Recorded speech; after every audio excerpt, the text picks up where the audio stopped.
argue that this particular amendment actually goes to the question of what we're trying to achieve when we sentence terrorist offenders.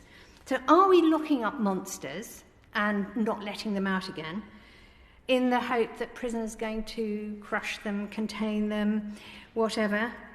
Or are we locking people away to protect society for as long as it takes to teach them the errors of their ways? And confront them perhaps with the consequences of their actions and return them to society as re-engaged citizens. Now, statistics suggest that people who've been locked up for terrorist offences, actually there's a tiny percentage that come out again and actually re-offend. And so we need to look at that and be practical about what we're trying to achieve.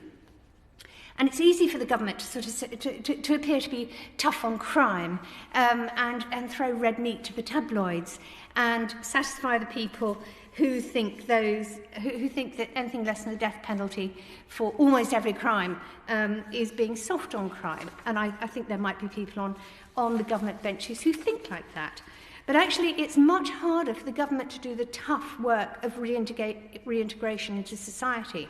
And I would argue that's actually much more effective, not only use of money, but use of resources, than actually locking people up in an extremely expensive prison service that actually just teaches people to be better at crime while they're there. And as we've seen in the United States, we've seen there that a terrorist well, let's call them extremist ideologies, have spread amongst our own Western societies. The so-called QAnon conspiracies, fueled by Donald Trump and promulgated across the internet and the TV and amongst the Republican Party, led people to hope for mass arrests and the execution of their political opponents.